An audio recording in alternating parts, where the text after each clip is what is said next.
Muito bom dia, senhoras e senhores. Estamos começando a nossa reunião matinal, segunda semana de janeiro. Depois de começar a semana passada com as bolsas explodindo e começar iniciando o ano com as bolsas explodindo, ao que tudo indica, a gente começa uma semana com um pouco de realizações, né? Na verdade, na Europa, as bolsas todas trabalhando, com exceção da Espanha, trabalhando num território negativo, e as bolsas asiáticas também fecharam num território negativo. Nada de novo, simplesmente realização de lucros, parar para fazer conta em relação a teto de dívida norte-americano, receios em relação à Europa, indicadores mais fracos, aquela coisa de sempre que a gente vem comentando, nada de muito novo, e também uma agenda muito fraca. Na verdade, não tem praticamente nada na agenda para hoje, a não ser dados domésticos, e na semana também uma semana de indicadores, pelo menos da economia norte-americana, mais fracos. Então, juntando tudo isso, a gente acaba tendo uma realização, os investidores botando alguns receios na frente antes de assumir novas posições de risco, mas pelo que eu conversei com o Lauro, até essa realização pode formar um pivô bem interessante num gráfico mensal. Daqui a pouco a gente vai falar com o Lauro. Mas antes, falar sobre índice futuro, começar com o Sasaki falando sobre índice futuro e dólar. Sasaki quase dormiu semana passada na volatilidade gigantesca do índice, que oscilava de 100 pontos para lá e para cá. Fala aí, Sasaki, bom dia. Bom dia, Will, bom dia a todos. Bom, mercado neste momento indefinido, assim como moeda, assim como dólar. Para o índice futuro a gente deve prestar atenção na região dos 63 mil. Se permanecer abaixo disso tem uma pressão um pouco mais vendedora, mas vale lembrar que essa pressão vendedora seria referente ao movimento de correção, dado que a tendência principal segue compradora. Para baixo, a perda ali dos 62,650 pode dar uma venda para giro curto. Já com relação à moeda, se o dólar perdeu 2,040, podemos também ter um movimento de venda para giro curto. Vale ressaltar mais uma vez, assim como você acabou de falar, que a semana, aliás, o dia de hoje, segue com agenda fraca. Will? Tá ótimo, Sasaki. Obrigado. Olá, bom dia. Bom, além disso, a gente tem, na verdade, a safra de balanço se iniciando hoje, depois do fechamento, a safra de balanço dos Estados Unidos. A Alcoa sempre puxa o barco, é a primeira a divulgar números, e na sexta-feira a gente tem o Wells Fargo puxando os bancos. Então, na verdade, esse cenário corporativo começa a chamar a atenção lá nos Estados Unidos. Então, não temos agenda, mas temos safra de balanços. Bom, sexta-feira tem USDA, e para falar sobre isso, Martinha na tela, commodities. Fala aí, Martinha. Bom dia, Will. É isso aí, sexta-feira, dia 11, tem o USDA. Esse sim é um dado importante aí para o mercado de grãos, tanto lá em Chicago quanto aqui na BMF. Mas hoje, William, a gente começa a semana com as commodities aí bem paradas, bem estacionadas. O que estava subindo um pouquinho, mas bem pouquinho mesmo, é o café. Já o milho e o boi aqui na BMF estão bem estáveis. A minha expectativa para essa semana é que haja alguma volatilidade de acordo com a expectativa, né? O mercado espera um aumento da estimativa de safra de grãos nos Estados Unidos. Isso pode pressionar ainda mais a commodity para baixo. Movimentação de fundos lá durante essa semana, a espera desse dado também pode trazer um movimento mais forte aqui na BMF. Já para o café, se ele ficar acima do 187, acho que ele pode testar os 190 ali, dá para fazer uns bons trades, e aí ele fica mais altista se superar esse 190 e pode buscar o 195, William. Tá ótimo, Martinha, muito obrigado. Bom, para falar dessa agenda mais morna, mas na verdade ao longo da semana a gente tem alguns indicadores sim relevantes nos Estados Unidos e também no Brasil. Eu vou chamar o Chico, lá de São Paulo, o Chico da XP Interflow. Cadê o Francisco Alves? Fala aí, Chicão. Muito bom dia, meu caro Will, muito bom dia, XP, muito bom dia a todos, uma ótima semana a todos. Como você comentou, já adiantou, a agenda nos Estados Unidos é bastante fraca, nenhum destaque, não só hoje, em termos de destaque, também de evento, amanhã e também na quarta-feira. Portanto, estes 3 primeiros dias serão fracos em termos de indicadores nos Estados Unidos. Na quinta-feira, sim, nós já teremos os pedidos de seguro de auxílio-desemprego semanal, vendas no atacado, e na sexta-feira a expectativa para o saldo comercial. Em termos de evento, nenhum evento previsto para hoje nos Estados Unidos, o destaque ficará para a próxima quarta-feira, quando nós teremos às 17 horas a divulgação do Beige Book, o livro bege. Na Europa, nós teremos hoje, meu caro Will, às 16 horas e 30 minutos, em Berlim, o presidente do BCE, Mr. Mário Draghi, discursando num evento da Cúpula Econômica Mundial, portanto, em Berlim, o início do evento está previsto para as 16 horas e 30 minutos de hoje, portanto, Mário Draghi, às 4h30 da tarde. e teremos também Banco da Inglaterra e Banco Central Europeu na quinta-feira e dados importantíssimos da economia da China na quinta-feira à noite, Will. Tá ótimo, Chico. Muito obrigado. Um excelente dia para ti. Muito obrigado. Um bom dia a todos. Bom, conforme eu falei, eu estou com o Lauro Vilares aqui no estúdio. Ele falou de um pivô no gráfico mensal do Ibovespa. O gráfico mensal do Ibovespa soa quase como uma operação fundamentalista, né? E ele estava falando, enfim, que chama atenção que caso a gente passe por uma realização, poderia chegar nesse pivô mensal aí. Então, vou falar com o Lauro para falar sobre gráficos. Fala aí, Lauro. Bom dia, William. Bom dia, XP. É isso aí, William. Repare aqui que o Ibov fez uma forte alta desde o meio do ano passado, corrigiu depois disso por alguns meses e volta a subir. Na última semana, nós tivemos quarta e quinta-feira com boa alta, parecia que íamos romper uma resistência importante, mas na sexta-feira recuamos um pouco a correção super normal dentro da tendência de alta de curto prazo e temos aqui uma resistência bem importante em 63.300. Se esse patamar aqui de 63.300 for rompido num fechamento do mês, teremos o acionamento de um pivô de alta no mensal e a próxima resistência fica só na faixa de 68.400, que foi a máxima do ano passado. Se voltarmos a cair, 62.100, mais ou menos por aqui, é o nível de suporte. Vale destacar que Petrobras, ON e OGX cruzaram médias para cima, cruzaram médias para compra. Mas o OGX fechou respeitando a resistência de R$5, que é um número redondo muito importante. E para hoje, eu estou de olho também numa compra em Estácio, ESTC3. Ok, William? De volta com você. Obrigado, Laurão. Falando em cruzamento de média em OGX e Petrobras, o Guto já se antenou e disse que tem operação estruturada para aproveitar esse cruzamento de médias aí em Petrobras, OGX. Só cuidado que essa OGX bateu nessa barreira aí de R$5, né? O Lauro até chamou a atenção. Mas para falar um pouco mais sobre essas estruturas, vamos chamar o Guto. Cadê o Guto? Vamos lá, bom dia, Will, bom dia, XP. Bom dia, Gutão. Vamos lá. Will, falando dessas estruturas, assim, é muito interessante falar, né, que OGX vem andando muito forte, a gente fez vários capitais protegidos, a gente conseguiu, tá? E, Will, eu acho muito interessante, se a gente for montar alguma coisa em OGX, montar, tá, uma cola, que é o seguinte, a gente vai comprar uma ação, a gente vai comprar um seguro, que é uma put, e vamos vender uma call fora do dinheiro, né, para baratear o nosso seguro. Tanto para a OGX quanto para a Petrobras. Agora falar um pouquinho de long and short, Will. Eu tenho aqui dois long and short que eu quero destacar. Por favor, por causa do filme aqui. Esse aqui é a RTR com CCR. Esse long and short é dose dupla. Daqui a pouco o Daniel vai entrar, pode falar um pouquinho mais dos fundamentos desse par, que está interessantíssimo e está fazendo aí quase 1% abaixo do preço de entrada. E outro que aparece no radar é a RTR com o CCR. Também aqui muito bonito, ele segue aqui praticamente um suporte e está quase tocando aqui o segundo desvio. Tá? Então já é um dose dupla, que é a RTR com CCR, e o que a gente está de olho para hoje é com Ecor 3. Tá bom, Will? Vamos lá, essa é a sua oportunidade para hoje. Tá ótimo, Gutão, muito obrigado. Vamos lá. Bom, além disso, ficar de olho aí no cenário corporativo, no setor bancário. Lá fora, na Europa, a única coisa que sobe hoje é bancos. E é o que tudo indica, a gente pode ter sim um dia positivo para os bancos aqui no Brasil também. Lembrando que a nossa preferência aí está o Unibanco, que está na nossa carteira principal, e Topix.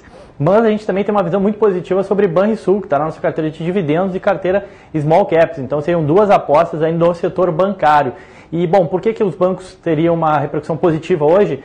Assim como lá fora estão tendo, porque teve uma flexibilização dos bancos centrais, teve uma reunião dos bancos centrais neste final de semana que flexibilizou as regras de Basileia III. O que significa dizer isso? Em suma, permitindo aos bancos continuarem se alavancando, tendo uma menor disponibilidade de capitais de curto prazo. Tá? Ativos que não necessariamente tenham que ser líquidos. Na verdade, Basileia III era um conjunto de regras que os bancos deveriam caminhar para executar essa regra, ou seja, para cumprir essa regra até 2015.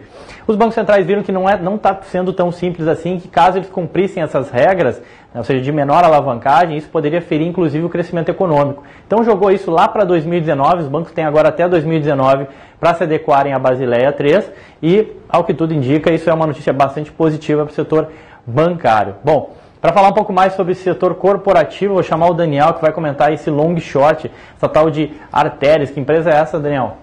Bom dia, William. Bom dia, XP. Bom, falando da Arteris, a Arteris é a antiga OHL Brasil. Depois que teve uma alteração no controle da empresa, ela de fato mudou de nome. Mudou o nome, mas não mudou os bons fundamentos, tá? A empresa continua sendo a nossa favorita aí no setor de concessões rodoviárias e faz todo sentido ter uma exposição em Arteris contrária no relativo à CCR. Por quê?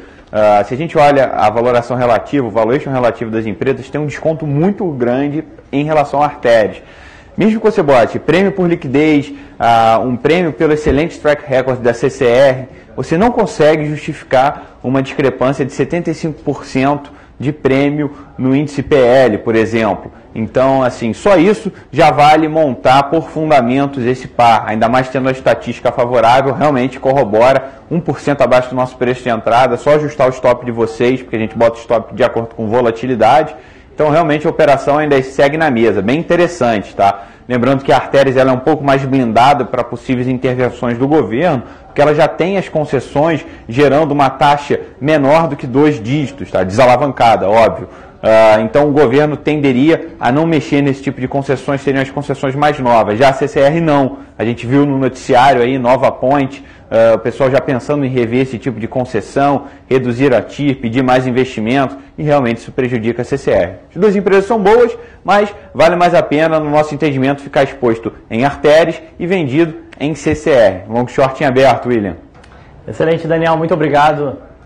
Bom, chamando a atenção também o setor elétrico, né? A Dilma pediu uma reunião de emergência, né? Depois de toda a estrepulia que ela fez no setor elétrico, não só a Dilma, mas enfim, que o governo fez no setor elétrico, existe sim um risco de racionamento de energia. Isso é muito ruim para todo o país, isso é muito ruim para todas as empresas, isso é muito ruim inclusive para a percepção do Brasil lá fora, mas existe sim esse risco porque de fato choveu pouco no último trimestre do ano, os níveis de reservatórios estão nas mínimas e o preço de liquidação de diferença, o PLD, está nas alturas, ou seja, risco para o setor elétrico ficar de olho especialmente nas distribuidoras de energia que caíram forte semana passada, Coelce, Light, Eletropaulo e por aí vai, tá bom?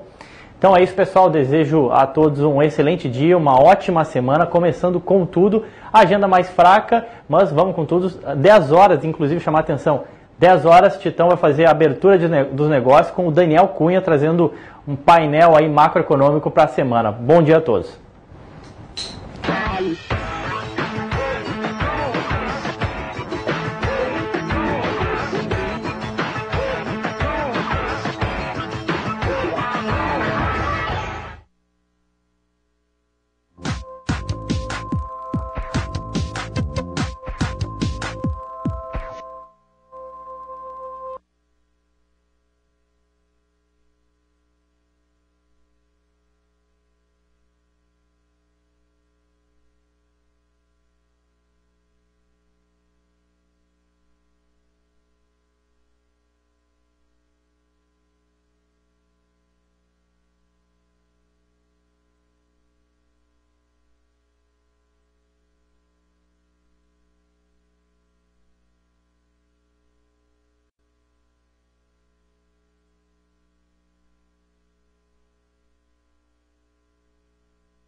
qual é a melhor forma de investir? Essa pergunta está na cabeça de milhares de brasileiros, mas antes de chegarmos nela, temos que entender a essência dos investimentos. 2 atributos importantes, o risco e o retorno. De forma geral, quanto mais risco tem um investimento, maior a possibilidade de retorno. E quanto menores riscos, menor a possibilidade de retorno. De acordo com a sua experiência, tolerância ao risco, objetivos e o tempo em que pretende atingi-los, existe uma relação de risco e retorno mais adequada para você. É isso que define qual é o seu perfil. Mas, independente disso, é importante diversificar seus investimentos para ter uma exposição a diferentes produtos e estratégias.